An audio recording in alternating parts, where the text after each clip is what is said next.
Do you find yourself spending money and then realizing in the future how stupid your decision was to spend money because you knew that it could have been spent more wisely? Keep watching.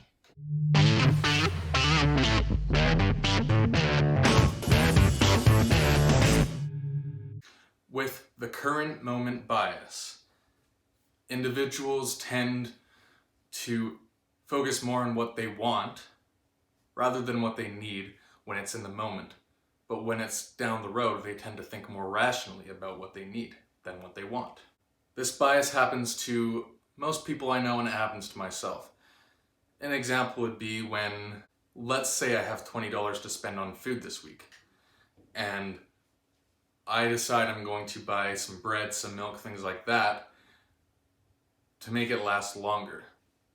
And I'm planning on that. But then I see an ad on the TV for a delicious A&W burger. So I go to A&W and I spend the $20 there on one small meal, or I guess it'd be a big meal there for $20 probably. What I just did to myself is I acted impulsively rather than rationally, because in the moment, what I wanted was what's most exciting, tasteful for me, and I didn't regard what would happen to future me.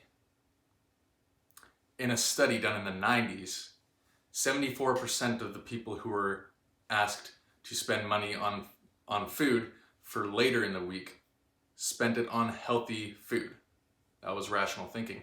But 70% of those who were asked to purchase food in the day of, on the day that they were purchasing the food, spent it on things that were not so healthy. Impulse buys, snack foods, you name it. There's a tendency for us as people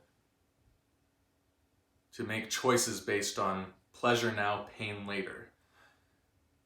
Yet our rational minds want us to choose maybe pain or a little bit of pain or discomfort now for pleasure down the road. For example, trudging through school to have a career that one loves, or working all week tirelessly to have money for a new game or a new furniture set or whatever it is. The current moment bias happens when individuals don't think about that future well-being, but think in the moment instead. So instead of buying that furniture, someone might decide, well, I do really want that furniture, but instead I'm just going to stay home today because I don't really want to work.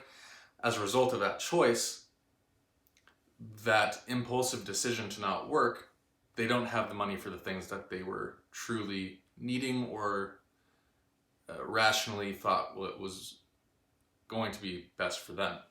Do you happen to exhibit this bias in your life? Well, that's up to you, but I know I do.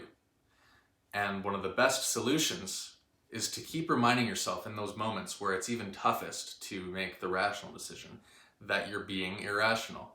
I help myself often to avoid situations, impulse buys, things like that, by reminding myself that what I'm about to do or I'm thinking about doing is very illogical and I'm going to hate that I did it later. And it hurts sometimes because it's like, I really want to do this impulsive thing. And it's like I'm having this battle between two people in my head. But I know that when the rational side wins that battle, I'm better off and I'm happier down the road. Well, that's the current moment bias for you. If you enjoyed watching this video, this brief instructional video on what the bias is, and you want to see more, check out my other videos and playlists on the channel. And as always, subscribe to never miss out on my future videos, and hit that bell button so you stay notified. You're watching Freedom Thinks with Timothy Rogers. See you in the next video.